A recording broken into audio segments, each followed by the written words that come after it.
That's the old brushed model.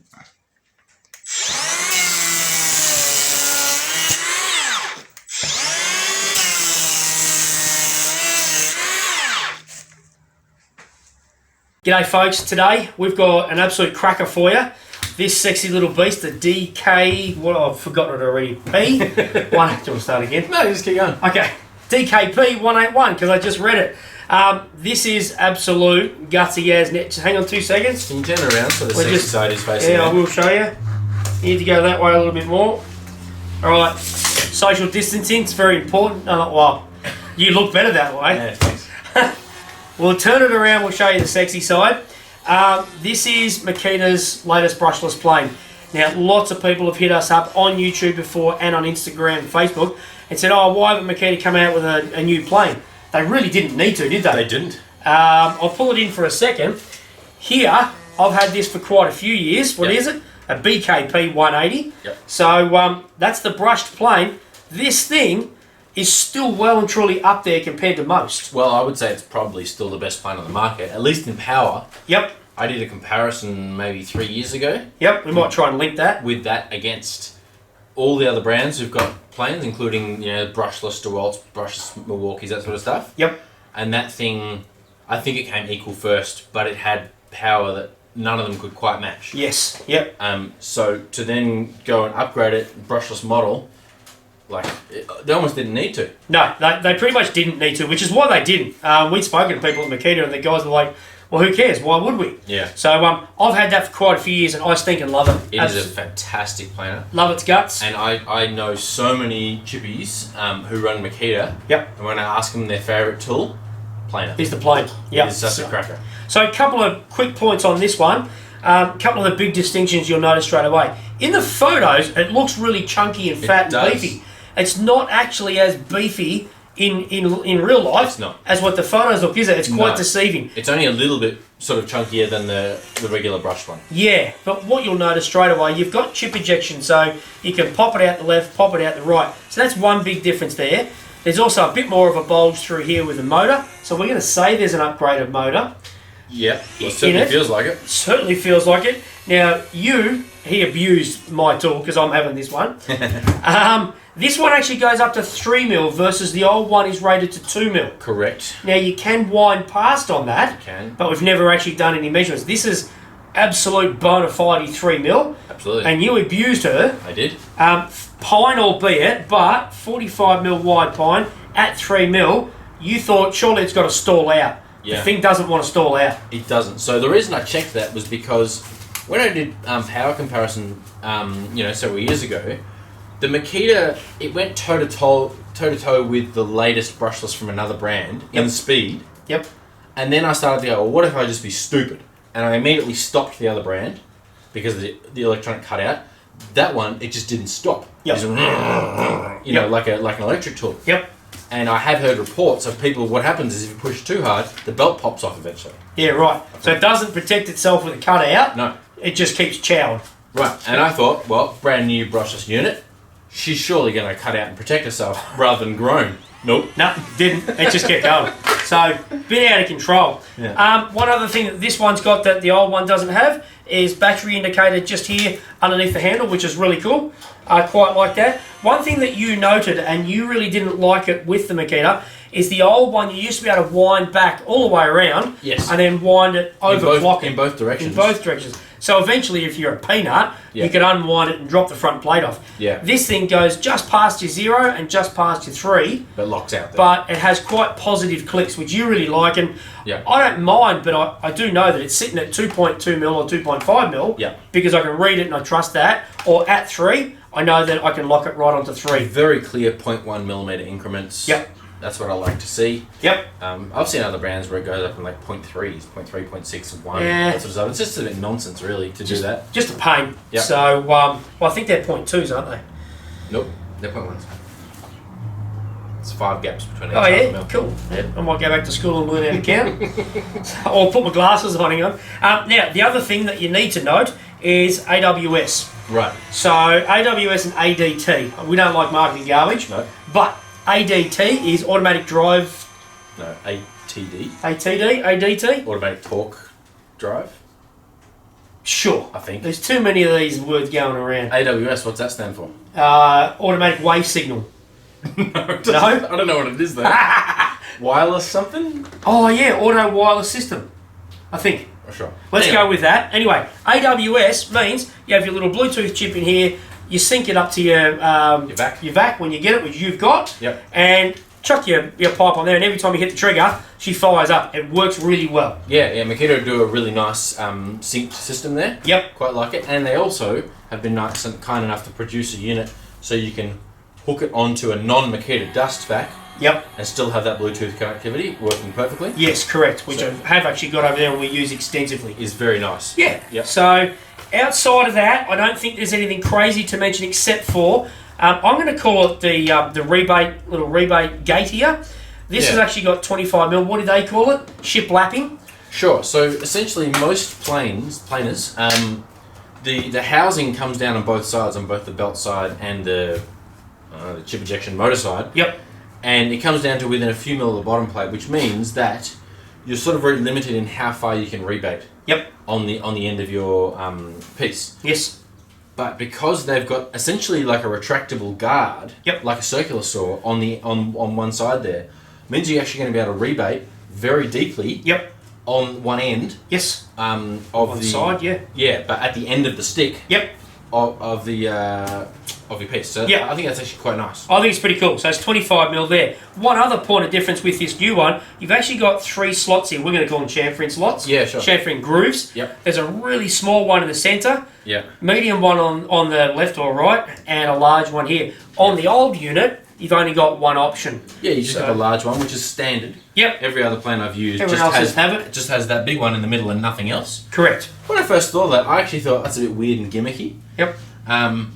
But I've realised there is some value in it because it means that you can give a very small chamfer, yep. very small arris, on the edge of your timber. Yeah. Now, the smallest one, I'm actually not a huge fan of because it's such a small chamfer. It's actually hard to hold on the edge of your timber. It's too small to hard on accurately. Yep. And it's the type of arris that you could just get by running your random orbital sander over it in 10 seconds. Yeah, sanding or a hand sand. Knock it off. Yeah. Exactly. So I think that one's a bit overkill. Yeah, the next size, the medium size, I quite like. Yep. And I wish maybe that that one was in the centre. The most common one maybe in the centre. Yes, either the big one or the medium sized one should be in the centre. Yeah, okay, that's fair, cool. But anyway, it's still a cool feature, and as much as I hated the fact that the old brushed one went past 0 and past 2. Yep. As you pointed out, as we were talking before, it means you can take it in a negative direction. Yep. And actually reduce the size of your chamfer. Yeah.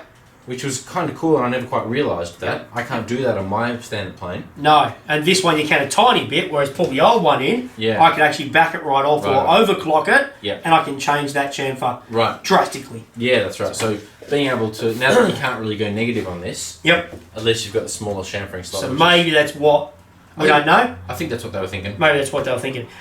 Interesting point here. Make this note, 12,000 RPM. Indeed. Now, I hadn't noticed it because I don't do numbers, I don't really care. I picked the tool up and went, do I know this thing's got some serious netties and it's ready to go. He looked at it and sort of went, 12,000 RPM, geez, that's low. Everything else seems to be at 14,500. 15, yeah. But we know that RPM isn't necessarily the right distinction of power. No, so that's going to be a no load speed. Yep. And who gives a stuff about no load speed?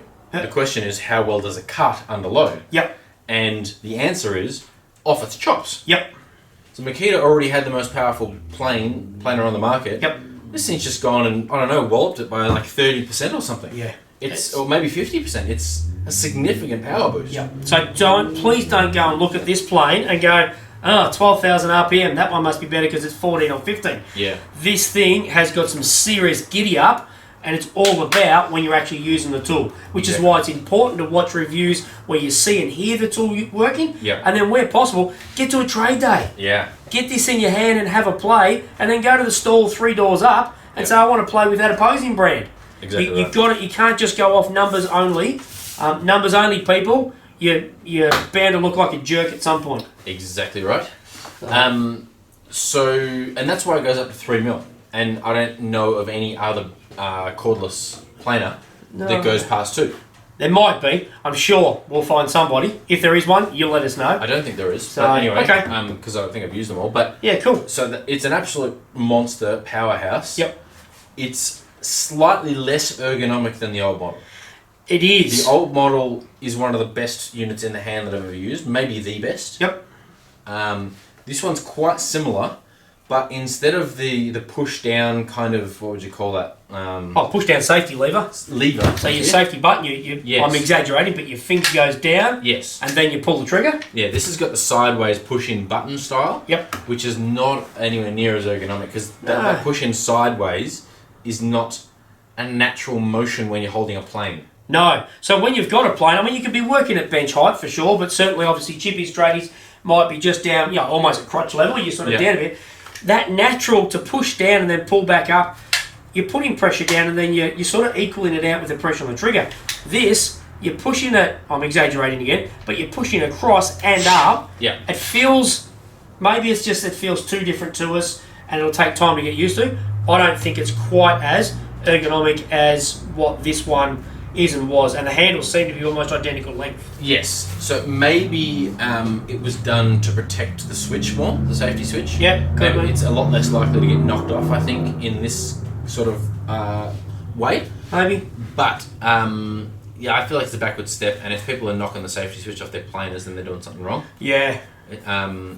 But this tool is a genuine powerhouse. It's a few hundred grams heavier than the old one. About 250 grams heavier, I think it was. Sitting at 3.75 with a full size battery on it. Yep, 5 amp. Yeah, that's right. Now, the other thing we haven't talked about yet is the the chip ejection. Chip ejection. Chip ejection is awesome, left to right, right to left. Yes. So, I did say to Dwayne before. Get away. Oh, too close. Where's my tape measure? Change the dust chute across. Yeah. You literally just flick the little lever up and you slide the thing out. It's just got the little tab that goes into the cavity there for it. So it's nice and easy. So you change it over. Change it over and you can got it right. I haven't got it Nearly, right. You almost. can see where it is. Very easy to change over. Yep. That side, not so much. I'm gonna need a screwdriver for that side. On the left-hand side, now we want to do an asterisk here. This may be just this model. We're not in a shop, we can't tell. Yes. But it might be just this tool, but something is definitely not right with... Oh, you bugger. Yeah. I can usually get it off easy because I've got a bit of nails. That is really hard to actually pop the little plastic piece up to slide it out. This side, you can do it almost with your eyes closed and it's out. Yeah. Something is not right, and I hope to hell it's not every Makita plane that's out there. Now, if it is, I'm going to say there's a couple of little plastic lumps here on the front. Yep. And they serve as the piece, that it grabs onto. Yep. I can see from my eye, even a metre or two away, that the one on this left-hand side is bigger and longer, and that's what's causing it, for sure. No doubt in my mind. Yep. If yours is like that, I'm thinking 10 seconds with a file, just to carefully knock it down a bit, is going to solve your issue. Yep. But it is an interesting, what I would call probably a manufacturing defect. Yep. Maybe only on our model, but maybe widespread. We'll find out. Yeah, you're hoping it's not, but why would all of a sudden the mould change just for ours? I don't know. Yeah, I think... Anyway, I don't think it's a killer. It's not a big problem. It's not a killer to make you not buy it. No. It's just going to be a bit frustrating. Who knows? I mean, I don't actually care about the chip ejection half the time, unless I'm working. Obviously, we were here, we were trying to shoot all the chips that way to keep it off the floor from here. Right. And obviously, you're on a certain site, you might find the same sort of going on. Yeah. I want to change. A little bit frustrating. Overall, I'm going to say that you and I have had plenty of dust-ups. I would say I'd never get rid of that because I think it's the best. I would still quite happily offload that to have that sitting there and not be upset and start looking elsewhere. That's what I'm going to say. That's right. So I guess the big question is in terms of power. Yep. That was already a super powerful unit that everybody loved. Yep. Not many people would be straightening walls with a cordless plane anyway. No. No one would, I should say.